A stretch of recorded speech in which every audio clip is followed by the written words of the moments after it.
This is going to be the 7th video in the series of recovering a boat seat. These are the tools that I will be using other than the sewing machine. I do have a magnetic 1/2-inch sewing guide that's available from Sailrite. I have some small little snips for cutting threads. I have two different seam sticks. I have a 1/4 inch and a 3/8. The 3/8 I usually only use for canvas material, and the 1/4 inch I use for vinyl.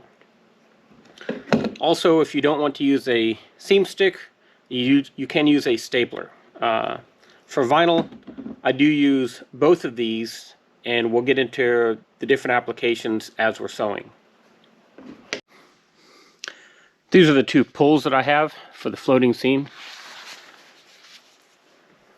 I took them and I marked the center on both sides.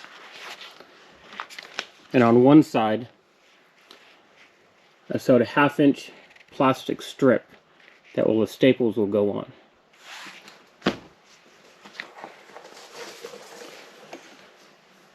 This is what that plastic strip looks like, and it just gets sewn onto one of the edges of the pulls for the floating seam.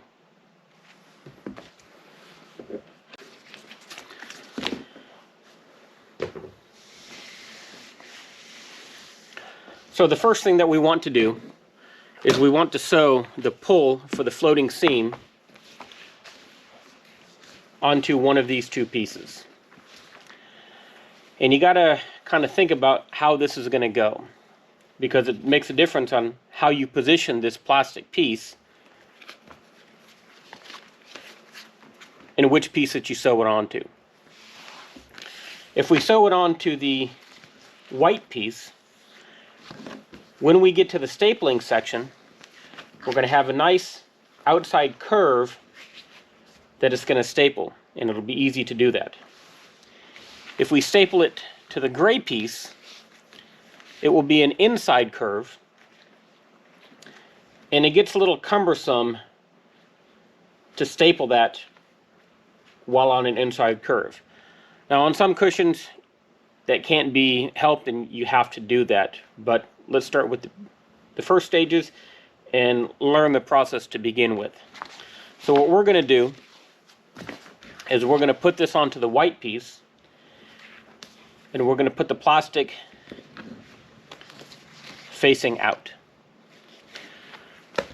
So we're going to want to sew this on the back side with the plastic facing up, and just like we did the foam, we're going to sew very close to the edge. Now, a nice little cheat in getting this right the first time is if you start in the center and you sew to one side and you flip it over, you come back to the center and you sew the other side. You will also notice that the two different whites don't match. This is just scrap material that you can use for the pulls for floating seams. It doesn't have to match, it doesn't have to be the same type of fabric. You can use pretty much anything to go in there.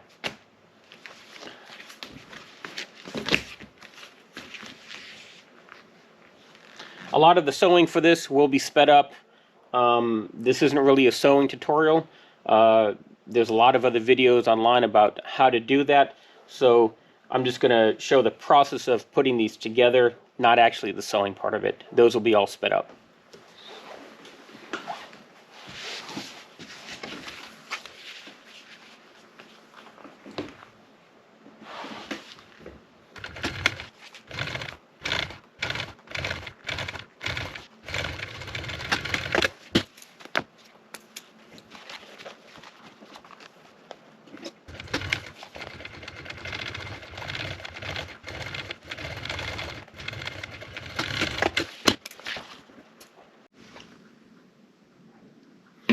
Okay, the next thing we want to do is we want to take the boxing and we want to attach it to the top panel. Now remember, on the boxing we have a side that's sewn and a side that's not sewn. We need to make sure that we attach the side that's sewn to this. Now if we lay this out, Our boxing is going to be a little bit long. That's okay. After we sew it, we're just going to trim it to fit.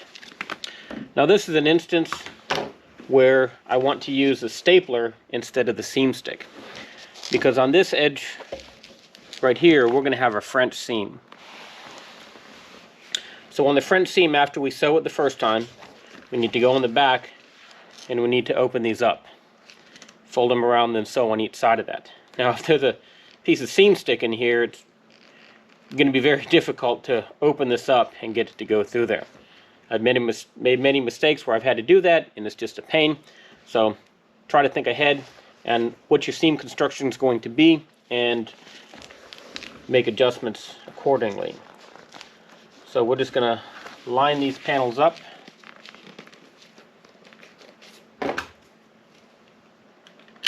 And we want to staple within the 1/2 inch of the seam allowance. We don't want to, staple all the way into it.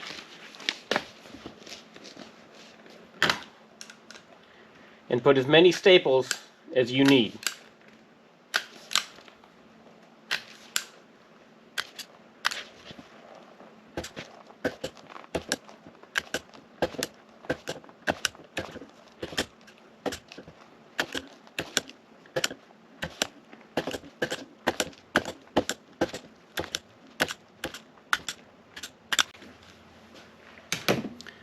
And for this one, I will be using the magnetic sewing guide to get my 1/2 inch.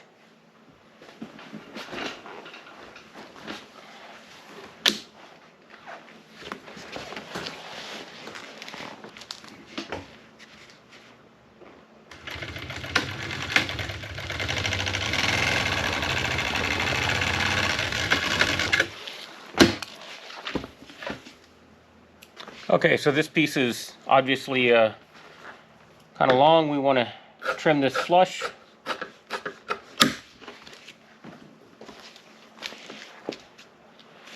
And we want to go ahead and pull the staples out. Pulling the staples out, I have a small little flat tip screwdriver that works pretty well to do that.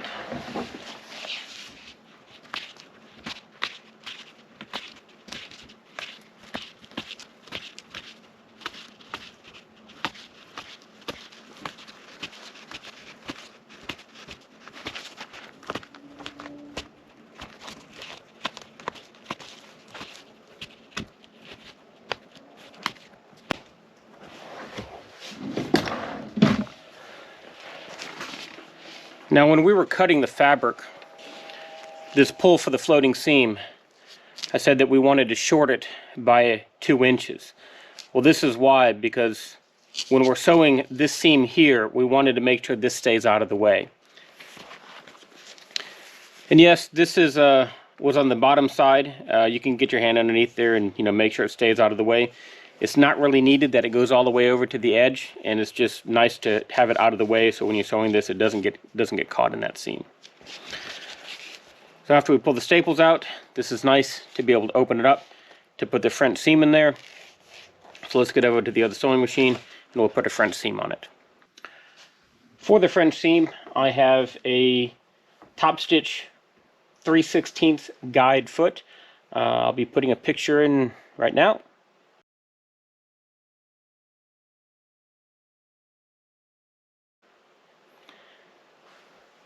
And for the backing, for the reinforcement, it's a carpet binding. It's a very thin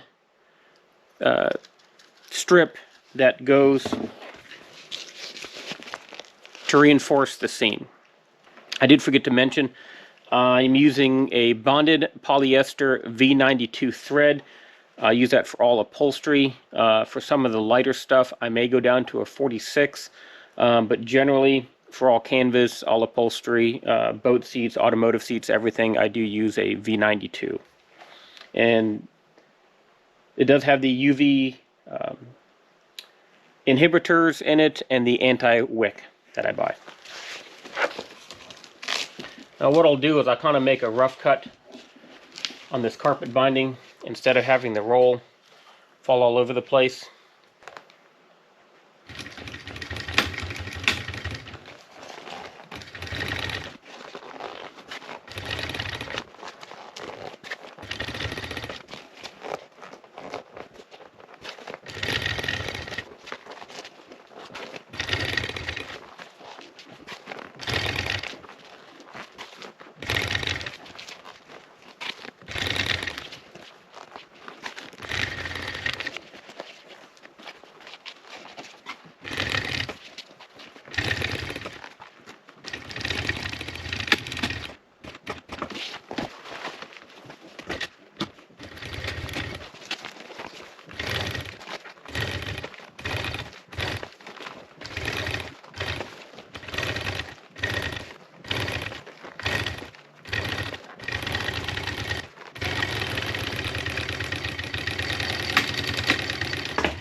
Now we have the stitch is reinforced nicely on the back.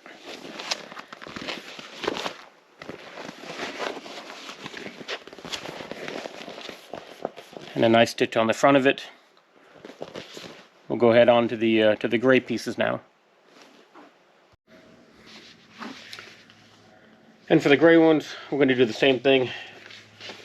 We're going to attach the one that has the sewn edge from here all the way around over there.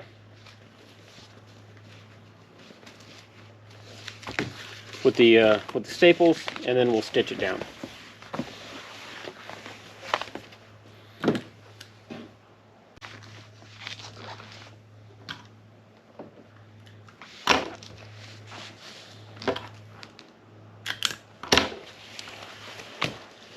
Now when we get to this curved area right here, we need to cut some relief cuts into the boxing. But we don't want to cut them more than 1/2 inch deep. The reasoning is that when this fabric goes around the corner, it's going to try to spread open. And we want to put some relief cuts in there to allow the fabric to do that. And you want to make the cuts, I'm making about 1/4 inch from each other. And what I did on my scissors is I made a little mark right there and right there, so I know how deep to make them.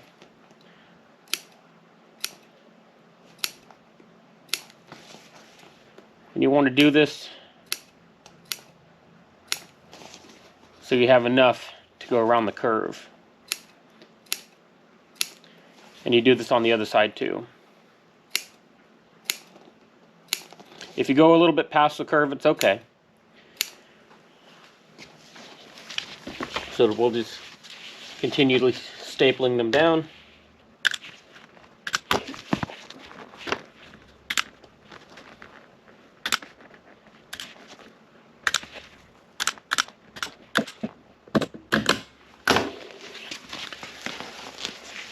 So when we have a curve like that, the fabric is able to spread out, and it won't get bunched up and cause wrinkles on this side when we put it all together. As far as the curve going this way, it shouldn't be too much of a problem to put relief cuts into there. But when you get to the other side, when we're doing a sharp corner like this, we need to put those relief cuts in. Okay, we got it all stapled down, and again we're going to use the magnetic sewing guide to get our 1/2 inch seam, and we're a little long on this one, and after we get done sewing it, we're going to go ahead and trim that again.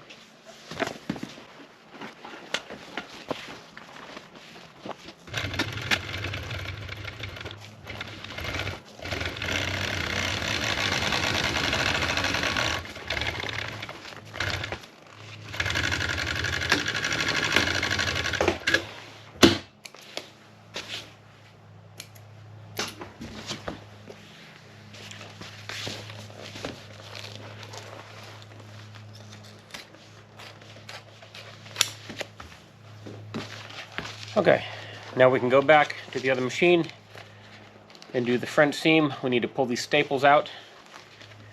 With the top stitch guide on the foot, we get a nice straight seam.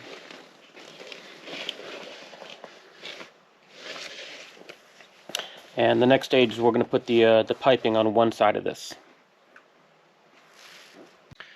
Now for putting on the piping. It doesn't matter if you put the piping on this piece or this piece first. Just got to pick one. So I'm going to put it on the gray side. I did have my foot switched out to the larger piping foot. And when we put the piping on, if we sew it on here just like it is, when it gets pulled around in the stapling section, this can create quite a big lump and will sometimes allow the seat not to sit flat. So what I usually do on this cushion, from this seam, I've made a little mark 2 inches down, and I adjust this per the different heights of the different seats. So what we're going to do is we're going to make a mark on the piping, and this is why I didn't put any lock stitches at the beginning or the end of the piping. You can, it's just a little harder right now to cut them open. So I'm going to cut this open.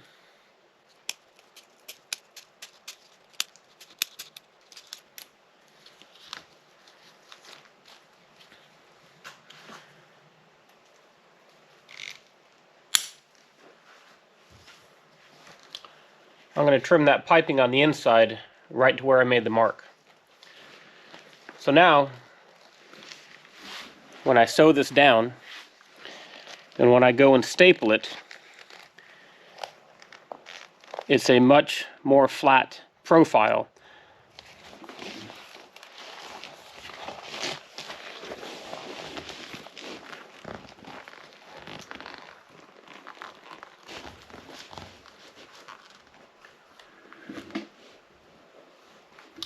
When using the piping foot, I don't need the magnetic sewing guide to give me the 1/2 inch. The piping foot will take care of that for me.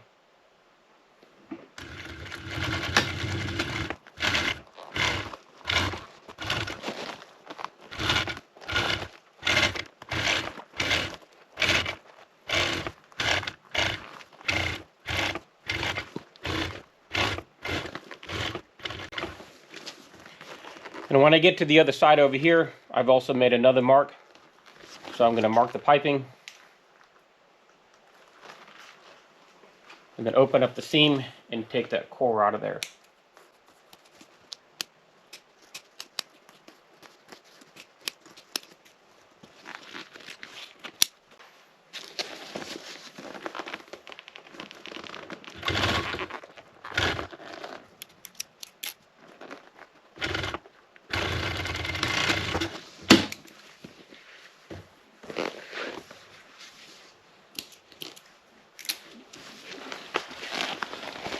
Okay, that's the one side, and again, when this thing gets, if this is where the piping is, if that was to be where it gets folded and stapled, that's a big lump in there, and it's also kind of hard to staple through that. But over here where we've taken the core out, it's nice and flat. And I'll go over this again and show this when I'm actually doing the stapling. Okay, so I've got the piping on there, and for putting this last seam together, I will use the 1/4 inch tape to help me stick everything, make sure everything's all lined up before I sew it together. Yes, you can use a staple gun for this. I don't have to worry about doing a French seam, so I can put this inside the seam and then leave it on there, and it doesn't have to come out. And again, I'm using the 1/4 inch seam stick. It's available from Sailrite. I will put the links down in the description.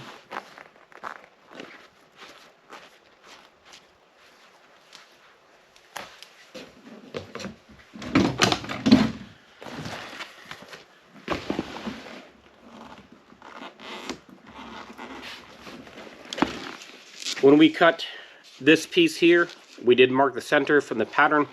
I did transfer that mark over through the piping, so that way when I take this, I'm going to start at the centers.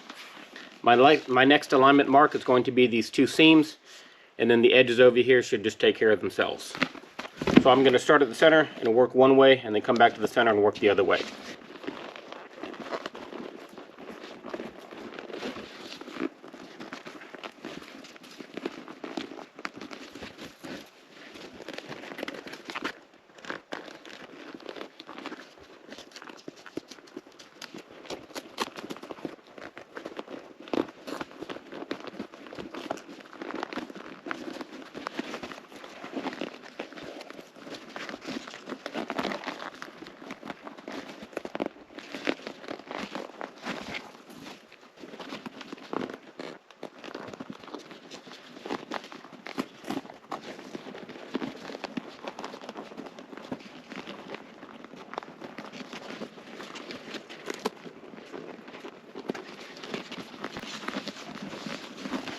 Okay, we'll go ahead and sew this together. Okay, I did change over to the smaller piping foot.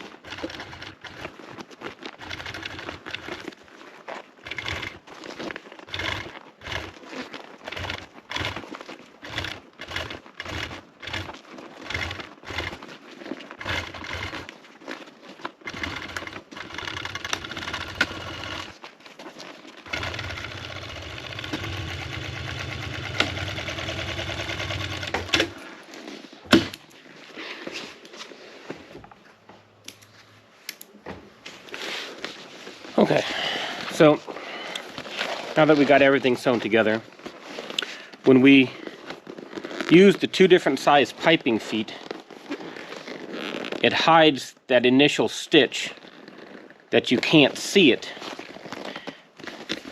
at all. And then the last thing that we're going to do is we're going to trim these seams. We just want to trim the salvage off all the way up a little bit past the pull for the floating seam. The reason we want to do that is when this goes over the piece, the backing of the seat, it leaves a little bit of bulk, and it can kind of, make a bulge here, and it just can kind of look ugly. You don't have to trim these seams. I do, just to kind of get a little bit better look on it.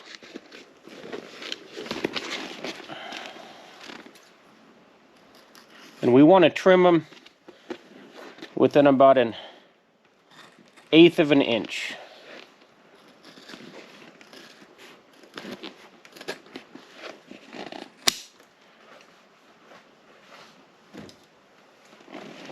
And I'll trim the other side.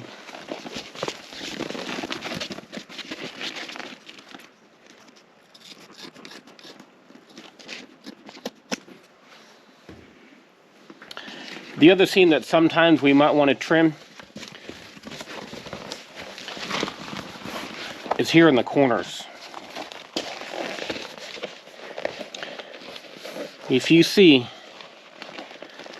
ever so slightly, there's a little bit of rippling up here, and that's the seam allowances on the back side being bunched up. So let me trim them. I can show you that it makes a difference. But I'm just going to trim around the corner over here. I don't need to trim the whole seam. It's just this little bit here.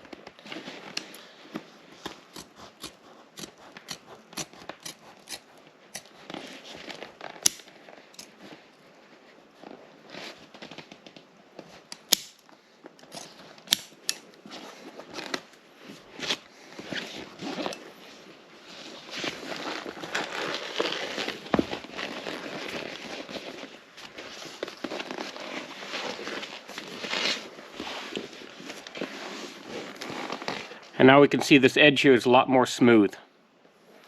It gets rid of that. It's a little bit more of a problem when you don't have the foam on the back side.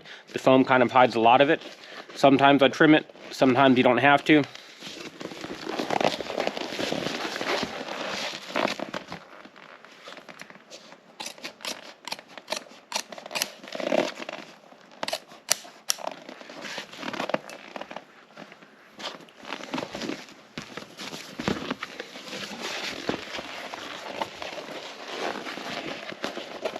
Okay. Well, there's our cover, all the way made, sewn together, and we're ready to staple it and put the seat together, and that'll be the next video. Thanks for watching. Make sure you like and subscribe, and get the notifications for the next video. Thanks again.